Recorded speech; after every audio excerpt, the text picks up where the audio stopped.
এবার 7 অঙ্কটা দেখো আমরা কি করে সলভ করতে পারবো।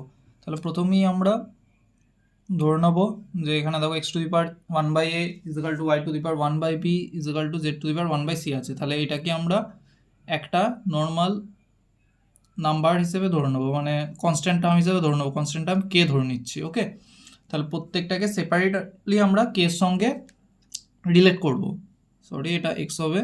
তাহলে আমরা কি বলতে পারি, x to the power 1/a equal to k. তাহলে x to the power 1/a equal to যদি কে হয় তাহলে বলো কি হবে এটা। এটা এক্স সমান কত হবে আমাদের, k to the power a। Okay, same y to the power 1/b equal to k ধরে নিচ্ছি, তাহলে ওয়াই ইজিক্যাল টু কি হবে, k to the power b। আবার z to the power 1/c equal to k, তাহলে z to the power z equal to k to the power c।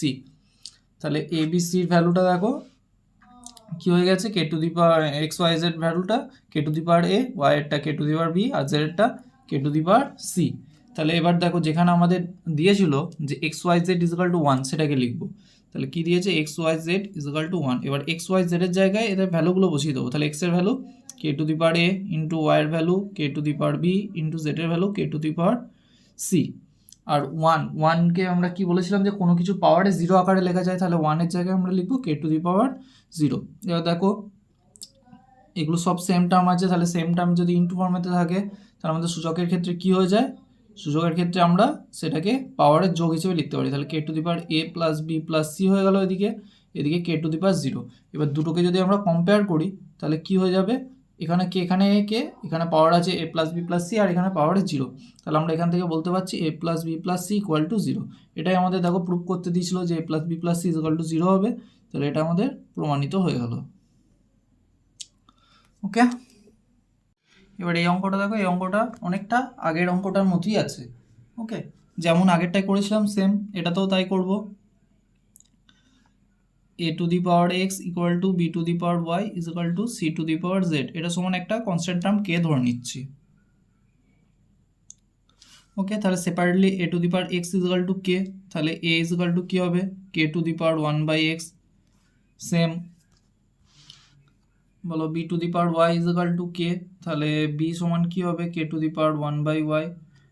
আবার c to the power z equal to k, তাহলে c equal to কী হবে, k to the power 1/z। তাহলে এখানেও যেমন আবার A B C equal two 1 আছে, সেটাকে এবার লিখে দেবো। নাও A B C equal two 1। তাহলে এবার এ বি সির জায়গায় আমরা এই ভ্যালুগুলোকে বসিয়ে দেবো, x k to the power 1/x, k to the power 1/y, k to the power 1/z, সেটাকে বসিয়ে দেবো।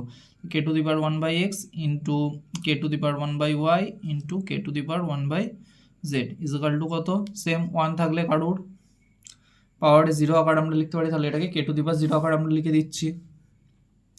এবার বলো সেই পাওয়ারে যোগ হয়, কোনো কিছু পাওয়ারে সেম থাকলে তাহলে 1/x plus 1/y plus 1/z equal to k to the power 0।